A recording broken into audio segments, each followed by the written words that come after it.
Help is on the way.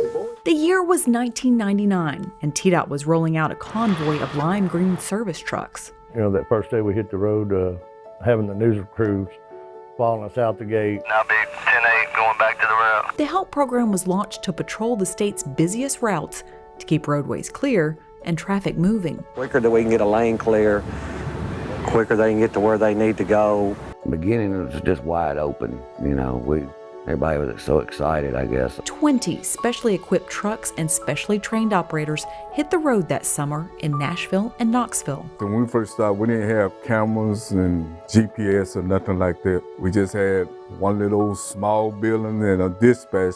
There was a table, just a little table, and there was 3 remote radios on there. I said, "You gotta be kidding." The next year, Memphis and Chattanooga were on board with an additional 21 trucks and operators. The program was born out of necessity. Congestion caused by wrecks, debris, and stalled vehicles was impacting safety and mobility in the state's 4 biggest municipalities. It was getting to the point where Nashville and the Tennessee urban areas, we couldn't build roads fast enough to really make a difference in peak hour congestion. Before us, your clearance time on a lot of these things was 2, 3, 4 hours. For every minute we have a lane shut down, we're creating 5 minutes of backup.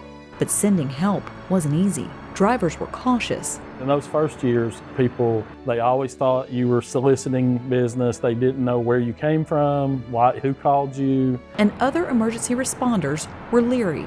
TDOT does not know anything about law enforcement.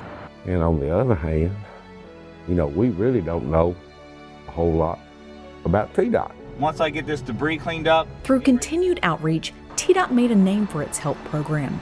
And shortly after its beginning, the program proved invaluable. We had a period of time where the state government actually shut down for a week.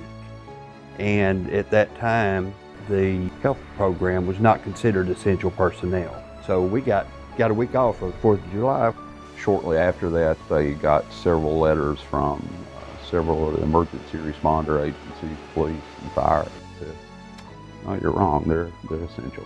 Over the last 20 years, HELP units have responded to more than 2.5 million incidents, providing traffic control, changing tires, fueling engines, picking up debris, and so much more. Our philosophy was push, pull, drag, get it out of the road. The years have also brought heartache, memories of damaged vehicles and lives lost, going back to the first year of operation. It was the first vehicle fire that we ever encountered. We got a call for a crash and a car fire. There was 3 ladies in a SUV. They ran out of gas, were on a bridge, and were immediately struck. It was dark. 3 people burned to death in the vehicle. I knew there were people trapped in the car. You could hear them. And so that just sticks out in your head. You're just helpless. You're just powerless, and nothing you can do about it. It's something that stuck with me all these 20 years, almost 20 years now. But for every life lost on Tennessee roadways, countless others have been saved. It's hard to measure what these guys and ladies have done over the years, because the family of 4 that got out of the roadway didn't get hit, didn't make the news. Operators risk their lives to save others every day. Out on the highways is a very, very dangerous place to be, and it's something no one is really used to. When we're on the shoulder helping someone and back of a semi comes right next to you.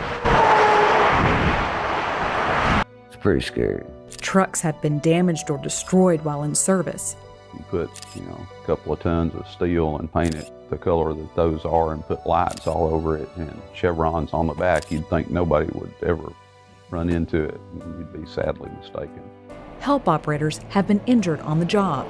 I was parked completely off on the shoulder. I got hit from the back end and didn't know anything was happening. I was all the way down the ravine, and when I finally woke up, I couldn't move my left arm. I could move my hand and stuff, and it's just back of my head a little sore. And had a voice back there saying, "Yeah, I'm trying to get this bleeding stopped. Could you hold still?" And I went, "Okay." That's the worst if you're involved in it. And 2 HELP operators have been killed in the line of duty. He carries with him our gratitude and appreciation for his sacrifice in the line of duty. It's really just devastating to everybody. You think of all the things that you may or may have not done that could have made things different. Those things you'll probably never forget or never figure out. Despite the dangers, 181 men and women are committed to the program, patrolling in trucks 7 days a week and monitoring highways around the clock. Our mission was, when we got hired, was to give Department of Transportation a good look, and we've done that. It means a lot when one of those trucks pull up there and gets out and fixes you and sends you on your way. You're not sitting on the side of the interstate. Today, the HELP program is part of a larger intelligent transportation system known as TDOT SmartWay. Beyond the trucks, there is more technology designed to reduce congestion, improve safety, and assist motorists. But rest assured, when help is needed, it's the people that make it work. I'm proud of what I was able to contribute. I'm very proud of it. I really am. I love it. I love my job. I love it. Yeah. Wouldn't want to do anything else. I enjoy coming to work and, just helping people. I love my job as much today as I did in '99. Pretty exciting.